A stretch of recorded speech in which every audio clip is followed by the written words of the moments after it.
Hey, what's up? It's me, Jessica J, and I was just wondering if you've ever sat and thought to yourself, now what do I do now that she's gone? Well, if so, I'm glad you asked, because there are a lot of things that go through anyone's head when they are left, or when somebody doesn't want to be with them, or when they're ghosted, or when you're not stupid and you know how to take a hint, so you bow out gracefully. I'm gonna help keep you grounded and sane throughout this process, and to make sure you never miss out on another opportunity to find out how to stay firm and true to who you are amongst this sea of see you laters. Or another one of my videos, don't forget to hit the subscribe button with the notification bell. Okay, so like I just alluded to, a lot of times I have guys coming at me freaking out about like, Jessica, what do I do? What do I do? Ah! Because when we get rejected, it's a very primal reaction to freak out. Because back in the caveman days, we were wired for connection. The cavemen who stuck together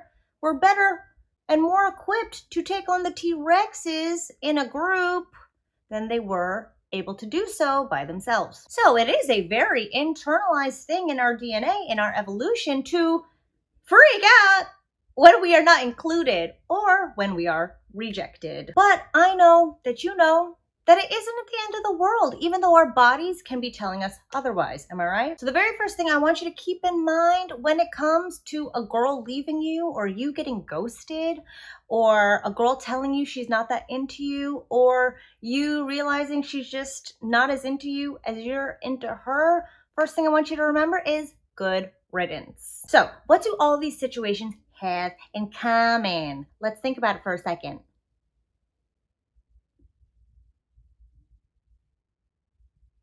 If you ask me, the one thing these situations all have in common is a girl who is not meeting your standards for what you deserve, whether or not you think it. If she leaves you, okay, why would you want to be with somebody who doesn't want to stick around with you? If she ghosts you, okay, why would you want to be with somebody who doesn't have the ability to communicate what's really going on and say goodbye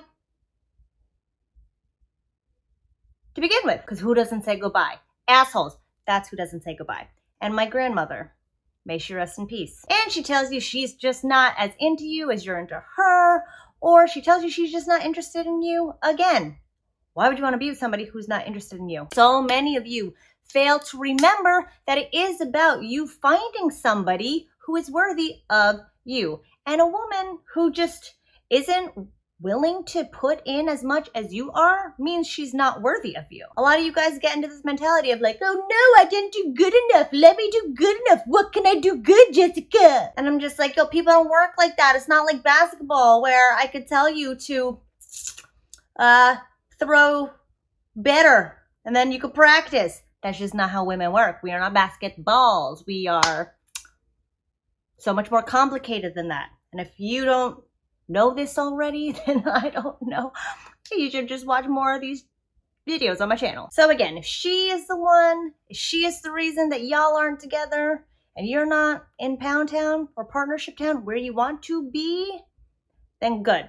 She did you a favor and she took herself out of the equation to leave room for somebody who is worthy of Pound Town and Partnership Town with you. The second thing to remember is, I've talked about this a lot, and I gave a really in-depth explanation about it in one of my other videos that I'm going to try to do again right now, but I know it won't do justice because I did such a good job in that other video. But number 2 is, she'll be back. So in that other video, which I hope will be linked up here, I talk about this idea of human beings being creatures of habit. Oh yeah, that's the video, why she'll be back. Anyway, we're creatures of habit. So if you are around for any ordinate amount of time, you were, a habitual presence in her life, however much time you took up in the day.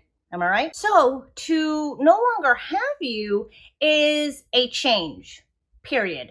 And we humans tend to resist change no matter how good or bad.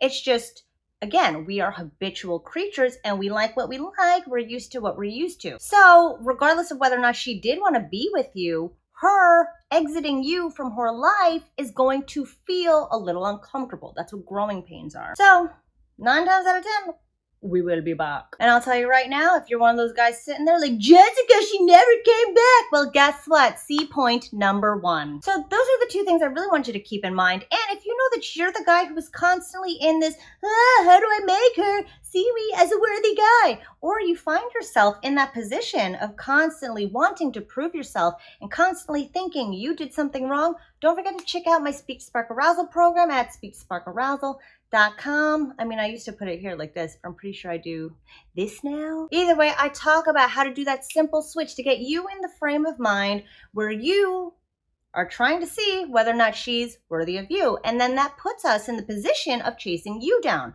It puts us in the position of, okay, how do I show this man that I'm like wifey status and that like he needs to have me? Even if you don't want wifey status right now, we women will go to great lengths to show you that we deserve that spot.